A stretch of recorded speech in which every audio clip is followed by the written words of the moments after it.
Hey, Lise. Yeah, we're back. We're back. David, why don't they make the whole plane out of the black box? Exactly. Yeah, just a couple. I think we're up and good now. I think we're good. Wait for a few more people, then we'll get going.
Happy Tuesday night. Bill Taylor, Ken's 5 Digital Center. Tuesday night blessings to you and yours. Hope you're having a wonderful evening out there.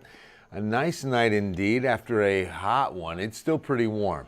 But here we go. The first triple digit when we went big. 103 this afternoon.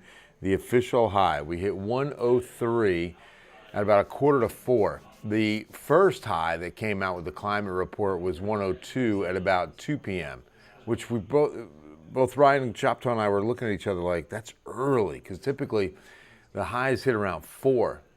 And so 2 o'clock we hit 102, but then they revised it and said at about 3:45 we hit 103. So right now that's the official. 111 is the highest temperature we've ever recorded in San Antonio history. Did it back on September 5th, 2000. Well, compare contrast Del Rio's temperature today, 109. They break a new record, or they set a new record for today, breaking 104 from 1995. Our 98 from 2009 goes down. That's the record we broke. And while we're here, 1 degree away from the all-time May record. So the all-time highest we've ever reached in the month of May, 104 back in 2004. Del Rio, 112 just last year. That's the highest May temp they've ever had. And that's only 3 away from their all-time. And ours is still several away from our all-time. But here's the thing. Tomorrow we should break this record. Tomorrow we're expecting higher than 104. Still forecasting 106 on the Wednesday high. And let me show you the reason. Main reason is the dome of high pressure strengthening just enough. You know, our soils are dry, that's a big factor, but as this high strengthens a bit over top of us, we should expect to see temperatures go up a few degrees. And that should be the peak, as the high expected to weaken enough on Thursday, Friday. You know, not that we're going to get hotter, but not that we're going to cool off much either. The high is still going to be in control enough that we're going to stay above average for several days. And keep in mind, we're not going to see any rainfall, so the dry conditions don't change either. And that's one of the major issues with this. Forgot I've got to put a little record asterisk there.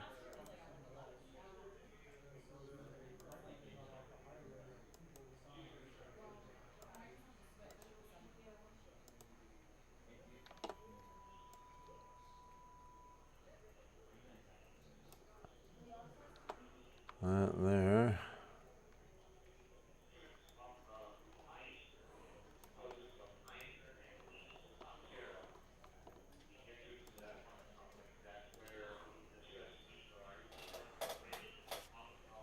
Let's see if we're getting more comments. Usually get more than that.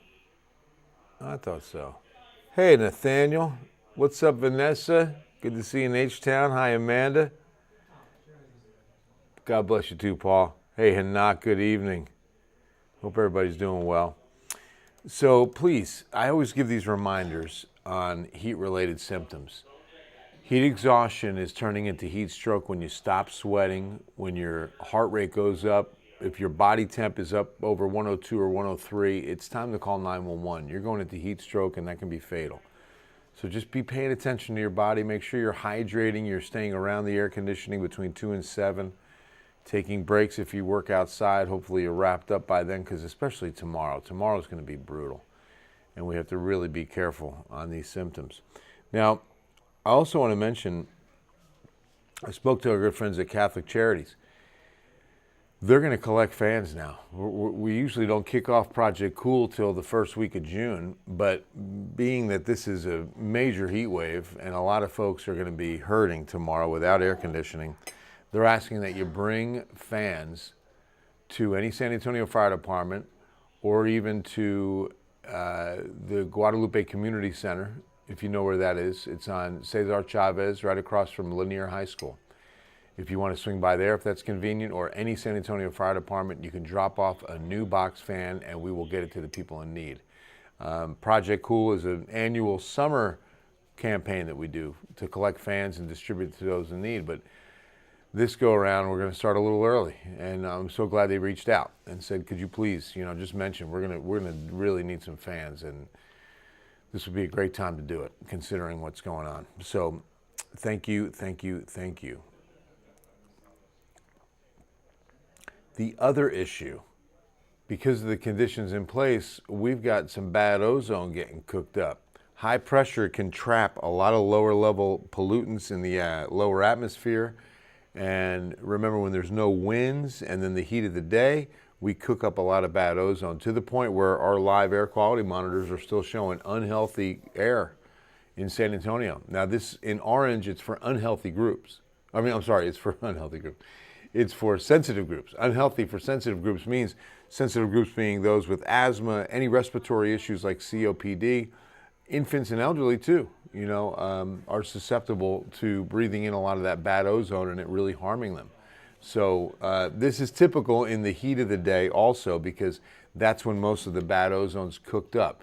So the way you take ozone action, the way that you spare the air, is to not cut the grass or refuel in those heat hours. Try to do that early in the morning or late in the evening. If you can carpool, if you can avoid drive-throughs, anytime you can avoid the car sitting and idling, that's a good thing. Sending those emissions into that hottest time of day is really detrimental. That's where we really get a lot of bad ozone cooked up. Because as we say, ozone good up high, bad nearby. Hi, Diane, good evening. If a word in the dictionary was misspelled, how would we know? Very good. Prayers, yes, Tara, thank you very much. Good to see you. Field day. Oh man, thank goodness, yes. It is going to be a hot one on Friday. A hot one for sure. So let's take a look. No big changes as the high gets stronger tomorrow. Weakens its grip just enough to where we don't get hotter Thursday, Friday, Saturday, but we stay hot all the way through and into next week. We're going upper 90s, as you can see, by Saturday or Sunday, maybe Sunday. We could hit 100 on Saturday too. And then we finally get to the mid 90s, Saturday the 24th. 95. 97 is close to mid, right?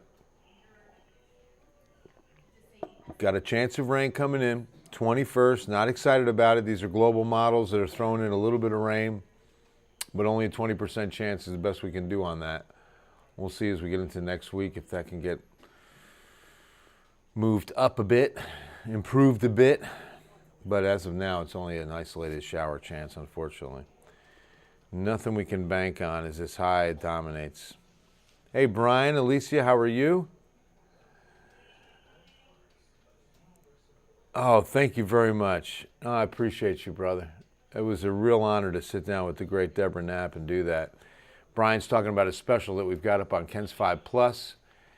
It's the look back at Deborah's career. I sit down and interview her. Then there's a great piece from Henry Ramos. We're all gearing up. It's Wednesday the 21st is going to be Deborah's final newscast. And that 5 p.m. newscast will be all about the great Deborah Knapp, one of the greatest journalists in San Antonio history, period. Elisa, always outside with students. Oh, I know, right? It really is. Way too hot to be out there with the kiddos. And this is so early to get this kind of heat. But this high came in early. It's dominating early, and so we are living with the effects of it. I'll tell you that. All right, that's going to wrap things up. No big changes. Love y'all. Hope you guys can join us for Ken's 5 News at 10.